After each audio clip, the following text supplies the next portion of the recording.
Kvalitného knižničného škriatka je dnes už ťažké nájsť.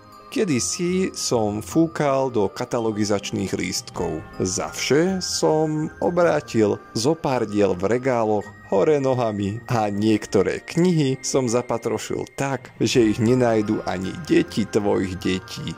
Teraz sa však už len nudím. Zdá sa, že dnes už nájdeš odpoveď na všetky nevysvetliteľné javy medzi tebou a knihou. Alebo sa mýlim? Knižnica od A po Z, časť 17.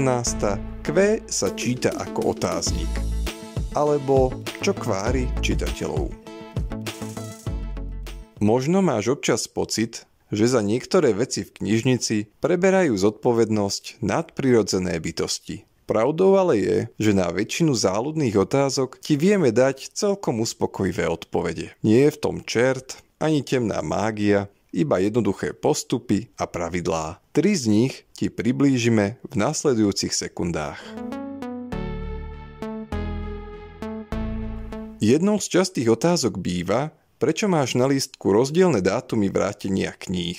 Odpoveď ti diktovať nemusíme. V princípe sa každá tvoja návšteva s vypožičaním kníh ráta samostatne. Z tohto dôvodu ti prídu na 2 rôzne dátumy aj 2 samostatné pripomienky. Ber to tak, že radšej 2-krát zamávame ukazovákom, ako by sme ťa mali pripraviť o mesačné vreckové. Alebo len jednu zmrzlinu. Zároveň sme zvyknutí na tvoju reakciu v štýle jaj, presne, už si na to spomínam. Niekedy musíme byť nekompromisní.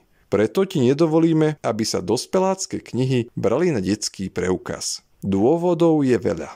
Hlavne však ide o náročnosť alebo nevhodnosť témy. Opačným smerom cesta až tak zarúbaná nie je.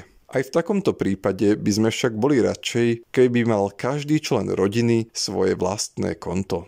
Samozrejme, trochu sebecky priznávame, že nám ide i o čísla do štatistík. Rovnako však chceme naučiť našich najmenších čitateľov, ako za seba prebrať zodpovednosť. Vzhľadom na prikyvujúce hlavy rodičov sa nám to celkom darí.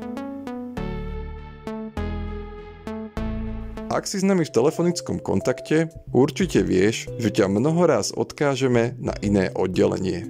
Ver, že ani nám neustále vyzváňanie zo všetkých strán nevytvára vždy tú najpokojnejšiu atmosféru. Taktiež ale chceme, aby si dostala tie najrelevantnejšie informácie.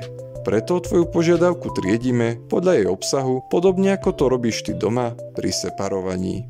Letný tábor? Volajte na detské. Rešerš? Skúste náučné. Telemarketing? Prepáčte. Číslo, ktoré voláte, je momentálne nedostupné.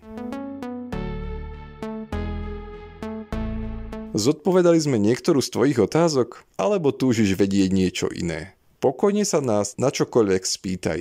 Vec, že nemému čitateľovi ani jeho vlastná knižnica nerozumie. Nášmu podcastu na jeho ceste abecedou zostáva ešte pár písmenok a tak neváhaj a zapni si nás na Spotify, Podmaze či YouTube.